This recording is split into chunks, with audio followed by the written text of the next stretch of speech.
बड़ी खबर पंजाब से है, जहां रहस्यमयी हालात में एक विधायक की मौत हो गई। लुधियाना वेस्ट के विधायक गुरप्रीत गोगी की गोली लगने से मौत हुई है। घटना करीब रात 12 बजे की है, जब विधायक अपने घर में थे और विधायक को गोली कैसे लगी इसका खुलासा अभी नहीं हुआ है। पुलिस के मुताबिक परिवार ने किसी तरह के लड़ाई झगड़े की बात से इनकार किया है और पूरे मामले की जांच पड़ताल चल रही है। पोस्टमार्टम रिपोर्ट के बाद अब तस्वीर साफ होगी। घटना की खबर सुनते ही भारी संख्या में उनके समर्थक प्रशंसक वहां पर जमा हो गए।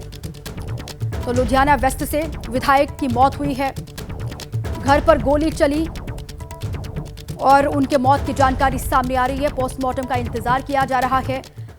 अब गोली कैसे चली इसको लेकर जांच पड़ताल वहां पर की जा रही है पंजाब पुलिस की ओर से। तो फैमिली ਦੇ ਦੱਸਣ ਮੁਤਾਬਿਕ ਜਿਹੜੇ ਉਹਨਾਂ ਦੇ ਉੱਥੇ ਕਿਚਨ 'ਚ ਕੰਮ ਕਰਦਾ ਵੀ ਉਹ ਵੈਪਨ ਜਿਹੜਾ ਐਕਸੀਡੈਂਟਲ ਫਾਇਰ ਜਿਹੜਾ ਇੱਕੋ ਫਾਇਰ ਹੋਇਆ ਜੋ ਉਹਨਾਂ ਦੇ ਸਿਰ ਦੇ ਵਿੱਚ ਜਿਹੜੀ ਗੋਲੀ ਲੱਗੀ ਹੈ ਗੋਲੀ ਤਾਂ ਉਹਦੇ ਨਾਲ ਉਹਨਾਂ ਦਾ ਜਿਹੜਾ ਇਹ ਹੋਇਆ। ਬਾਕੀ ਕਾਜ਼ ਆਫ ਡੈਥ ਔਰ सारा ਜਿਹੜਾ ਸਵੇਰੇ ਪੋਸਟਮਾਰਟਮ ਕਲੀਅਰ ਹੋ ਜਾਏਗਾ। और इसी खबर पर और जानकारियों के साथ मेरे सहयोगी सचिन जुड़ चुके हैं, सीधे उन्हीं का रुख करें। आज सचिन, क्या बताया जा रहा है परिवार वालों की ओर से और अभी क्या कह रही है पुलिस, कैसे लगी गोली, क्या बताया जा रहा है? जी देखिए, रात 12 बजे का ये इंसिडेंट है।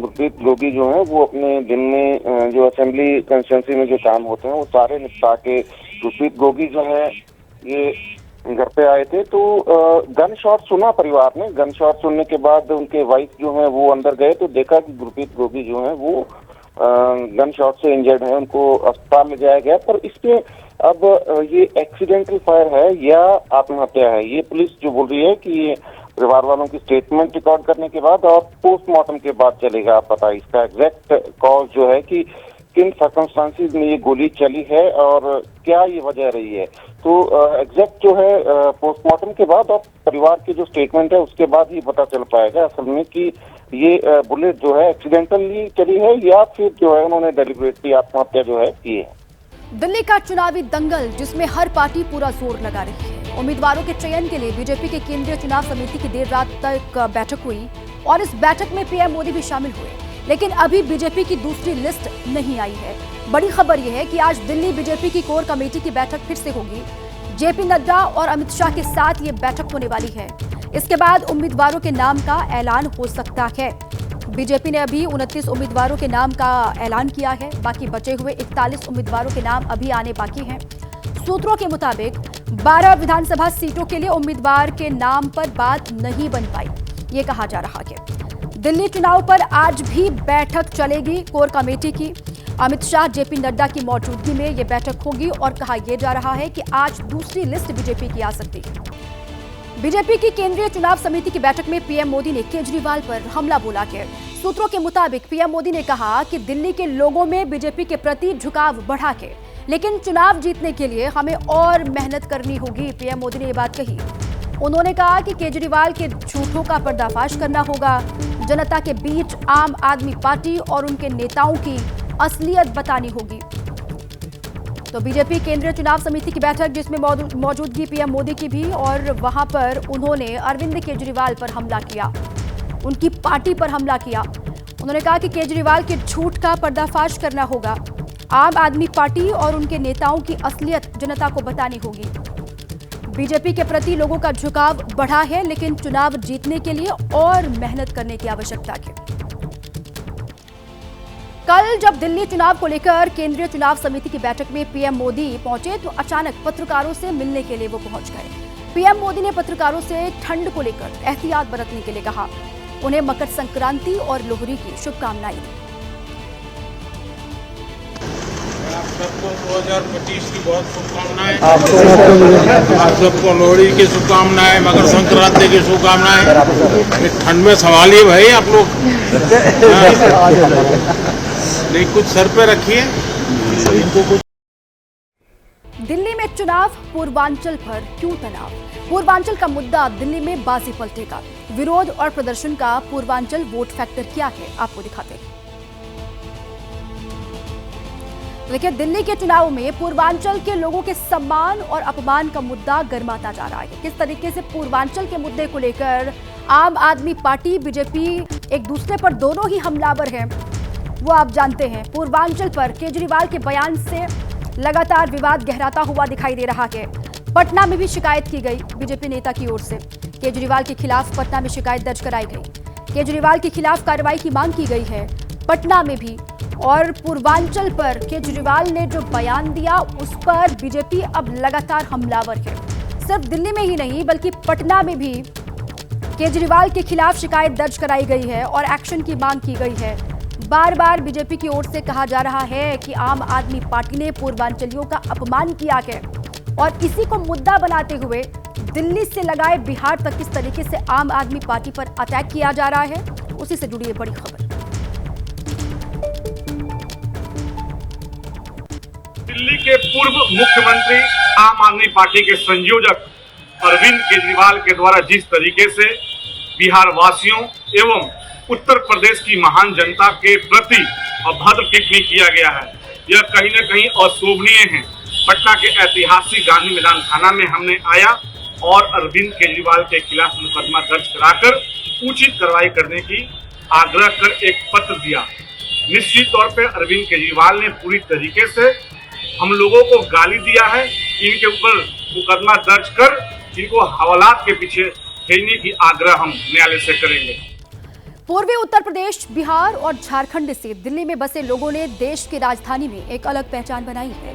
ये पूर्वांचली वोटर दिल्ली की राजनीति में काफी दखल रखता है। दिल्ली की करीब 29 सीटों पर निर्णायक भूमिका निभाता है और यही वजह है कि हर दल इस वोट बैंक को साध कर रखना चाहता है।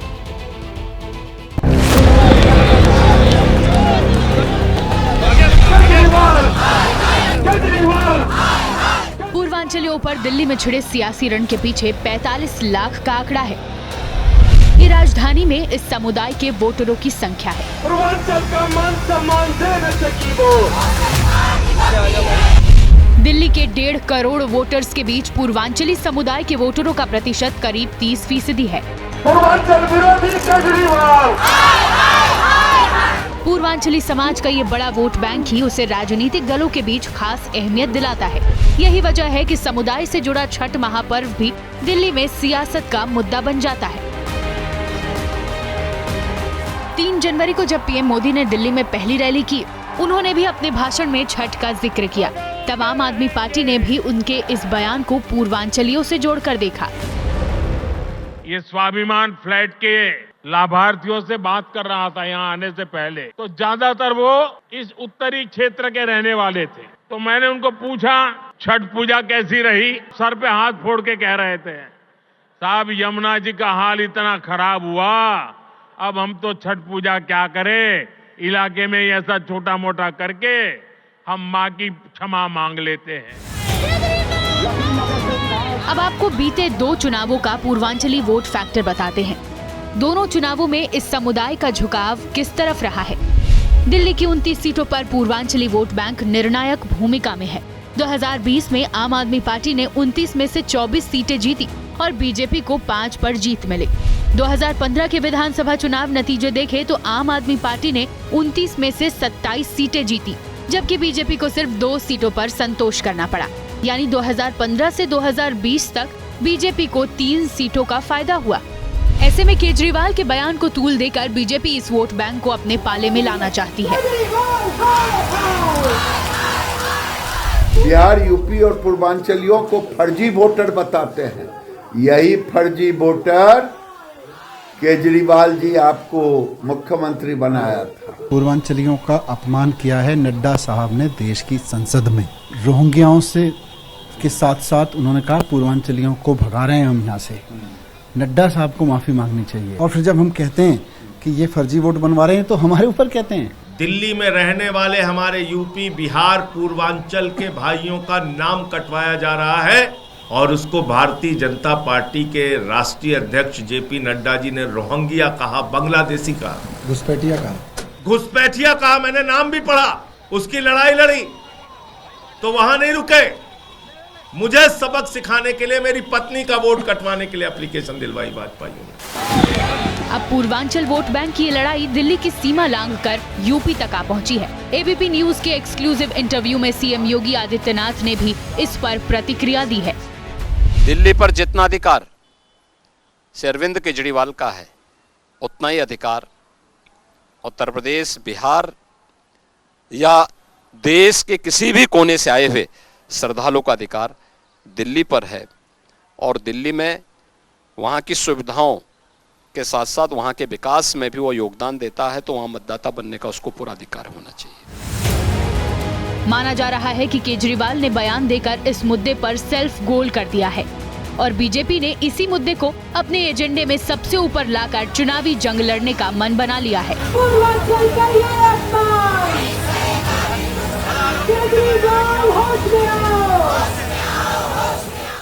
दिल्ली चुनाव में आज गृह मंत्री अमित शाह की एंट्री होने वाली है। दोपहर बाद अमित शाह जवाहरलाल नेहरू स्टेडियम में दिल्ली की झुग्गी बस्तियों के करीब 3000 प्रधानों से मुलाकात करेंगे। अमित शाह उन्हें ये बताएंगे कि केंद्र की सरकार उनके लिए क्या क्या योजनाएं चला रही है और दिल्ली में अगर बीजेपी की सरकार बनी तो झुग्गी बस्ती के लोगों के लिए और क्या क्या सरकार के द्वारा किया जाएगा।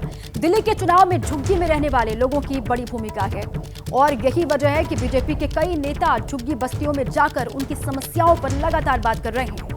पिछले दिनों पीएम मोदी ने झुग्गी बस्तियों में रहने वाले 1600 से ज्यादा लोगों को पक्का मकान दिया था, उन्हें फ्लैट की चाबी सौंपी थी और अब जो है गृह मंत्री अमित शाह भी झुग्गी में रहने वालों से संवाद करेंगे।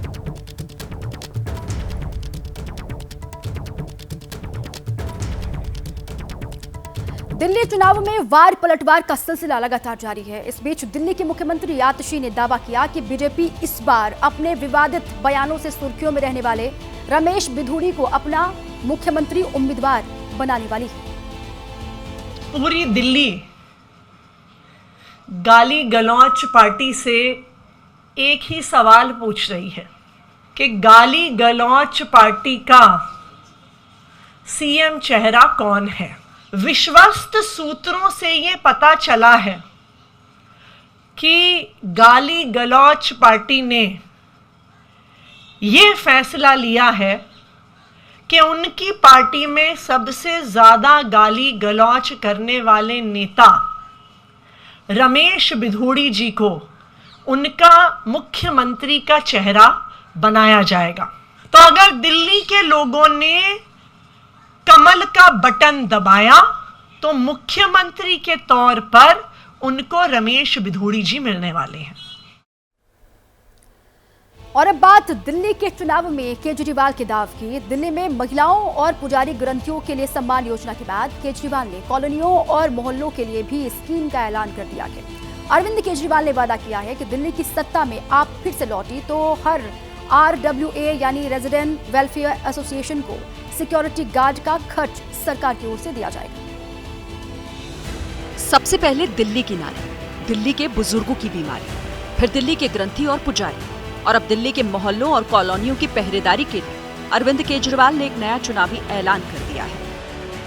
आम आदमी पार्टी की सरकार बनेगी तो जितनी RWAs हैं उनको अपने अपने इलाके में सिक्योरिटी गार्ड अपॉइंट करने के लिए दिल्ली सरकार की तरफ से उचित राशि दी जाएगी। अपने अपने इलाके के अंदर बेसिक सुरक्षा के लिए, ताकि कोई भी चोरी करके भागे तो उसको पकड़ा जा सके। हालांकि केजरीवाल ने दिल्ली के रेजिडेंट वेलफेयर एसोसिएशंस के लिए सुरक्षा गार्ड वाली जिस योजना का वादा किया, उसके लिए न तो कोई रजिस्ट्रेशन शुरू किया न कोई पर्ची काटी, क्योंकि केजरीवाल इस स्कीम का खाका तब खींचेंगे जब दिल्ली में आम आदमी पार्टी चुनाव जीत जाएगी और सरकार बनाएगी। इसके कुछ मापदंड बना लेंगे कि किस RWA को कितने सिक्योरिटी गार्ड का पैसा देना है, कितना पैसा देना है, एरिया के हिसाब से होगा या नंबर ऑफ फैमिलीज के हिसाब से होगा, उसका एक मापदंड बना लेंगे। लेकिन एक के बाद एक केजरीवाल की चुनावी घोषणाओं को उनके विरोधी चुनाव से पहले ही हार की घबराहट बता रहे हैं। नई दिल्ली से केजरीवाल को चुनौती दे रहे कांग्रेस के उम्मीदवार संदीप दीक्षित ने आरोप लगाया कि केजरीवाल ने ही शीला सरकार के दौरान दिल्ली के RWA के लिए चलाई गई भागीदारी योजना को बंद कर दिया था। कुछ नहीं साहब, ये सब चीजें इनको अभी याद आ रही है। इतनी अच्छी शीला दीक्षित जी के अंदर दुनिया में जिसकी बात होती थी भागीदारी स्कीम थी। माई दिल्ली आई केयर फंड के अंदर पैसा मिलता था, उसमें RWA अपने मन से तय करता था क्या करना, सब बंद कर दिया। RWA के लिए सिक्योरिटी फंड स्कीम से पहले केजरीवाल पुजारियों और ग्रंथियों के लिए 18,000 रुपए महीना और महिलाओं के लिए 2100 रुपए प्रति माह देने का भी ऐलान कर चुके हैं। लेकिन विरोधी आम आदमी पार्टी पर ये तर्क देते हुए हमलावर है कि इतनी चुनावी रेवड़ियां बांटने के लिए केजरीवाल पैसा कहां से लाएंगे। अयोध्या में भगवान रामलला की मूर्ति की प्राण प्रतिष्ठा की आज पहली वर्षगांठ मनाई जाएगी। इसके लिए अयोध्या में भव्य आयोजन की तैयारी की गई है। 13 जनवरी तक होने वाले इस भव्य आयोजन में श्रद्धालुओं को शामिल होने का मौका मिलेगा और इस बार वो लोग भी इस आध्यात्मिक उत्सव का हिस्सा बन सकेंगे जो पिछले ऐतिहासिक प्राण प्रतिष्ठा समारोह में शामिल नहीं हो पाए थे। 170 से ज्यादा धर्माचार्य इसमें हिस्सा लेने वाले हैं। 3 दिन तक ये उत्सव यहाँ पर चलेगा। वैसे 22 जनवरी को अयोध्या में भगवान राम की प्राण प्रतिष्ठा हुई थी, रामलला की मूर्ति की, लेकिन हिंदू पंचांग के मुताबिक पौष शुक्ल द्वादशी की वो तिथि आज ही है और सीएम योगी गर्भगृह में रामलला का अभिषेक आज करेंगे।